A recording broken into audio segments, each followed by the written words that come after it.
तुम्हारे मरते ही मैं किसी दूसरे से शादी कर लूंगी। राजा को सुन करके तो इतना धक्का लगा, पैरों तले जमीन खिसक गई। बोले क्या बोल रही हो? बोले हाँ, मैं देखो देखने में कितनी सुंदर हूँ। बोले हाँ सुंदर ही तो तुम हो। अरे मैं जिसके पास मैं जाऊंगी वो ही मुझसे शादी कर लेगा, वो भी मुझसे विवाह कर लेगा, इसलिए तुम्हारे मरते ही मैं किसी और की हो जाऊंगी, तुम्हारे साथ में नहीं जाऊंगी।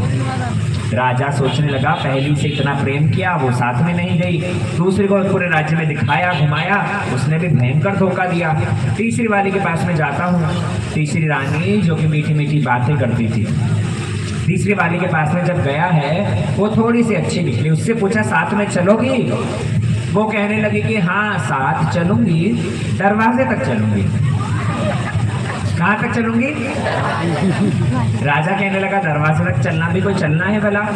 बोले ज्यादा इंसिस्ट करोगे, अगर ज्यादा दबाव बनाओगे तो शमशान तक चल सकती हूँ, लेकिन उससे आगे तेरे साथ नहीं जाऊंगी। राजा को बड़ा दुख लगा।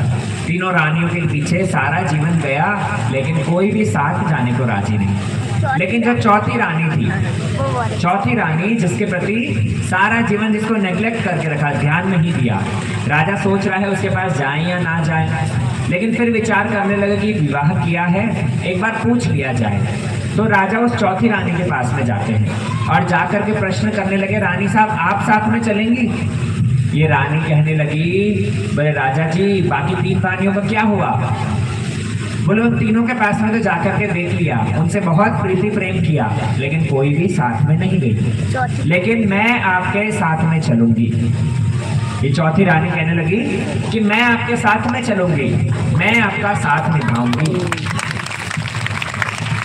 सारा जीवन तो आपने मुझे पूछा नहीं, मेरी तरफ ध्यान नहीं दिया, लेकिन मैं आपका साथ निभाऊंगी, आपके साथ में चलूंगी, आपके दुख में दुखी, आपके सुख में सुखी होकर के रहूंगी, स्वयं बिना खाए आपको खिलाऊंगी, आपके लिए संपूर्ण रूप में आपके साथ में चलूंगी। अब ये चार रानियों की जो कथा है, ये राजा और कोई नहीं है, राजा हम ही हैं।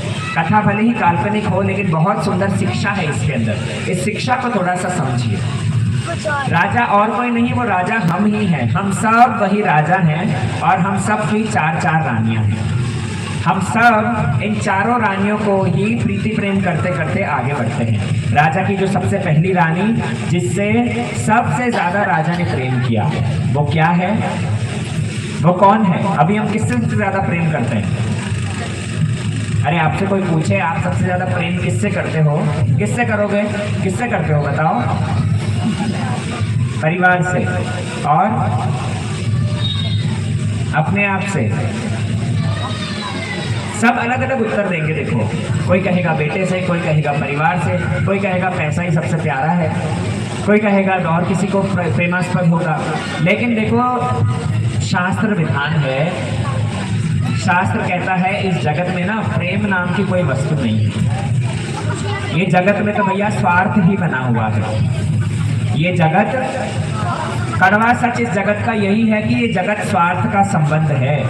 जब तक स्वार्थ है तब तक प्रीति है, तब तक प्रेम दिखता है। जैसे ही स्वार्थ पूरा हुआ सब प्रेम धरा का धरा रह जाता है। अगर सच में प्रेम होता तो याद करो वो कोरोना का समय, जिस समय पर पत्नी पड़ी है हॉस्पिटल में, पति का अगर सच में प्रेम होता तो जाकर कम से कम एक बार मिल लेता, मरने के बाद में लाश लेकर के आके जला तो देता। लेकिन प्रेम सब धरा का धरा रह गया। क्यों? क्योंकि प्रेम अगर निभाते तो पत्नी को लाने के चक्कर में और खुद को कोरोना होता, परिवार के 4 लोग और हो जाते क्वारंटाइन। अगर प्रेम सच में होता तो बड़े हो जाने के बाद में क्यों माता पिता को ठोकर मार करके निकाल देते बच्चे?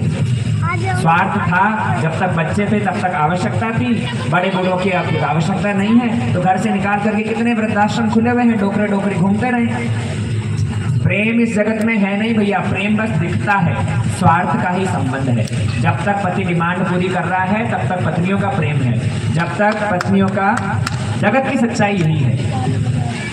इस जगत में हम प्रेम सबसे ज्यादा अगर करते हैं तो अपने आप से, अपने शरीर से। जो हमारे शरीर के जितना अनुकूल हो उससे उतना प्रेम है, हाँ कि ना? थोड़ी देर कोई शरीर को बाधा देने लग जाए वो ही बैरी बन जाता है, चाहे वो अपने पेट का जाया ही क्यों ना हो। इसीलिए राजा भी सबसे ज्यादा प्रेम करते थे बड़ी रानी से। हम वो राजा हैं और हमारा सबसे ज्यादा प्रेम किससे है? इस शरीर से।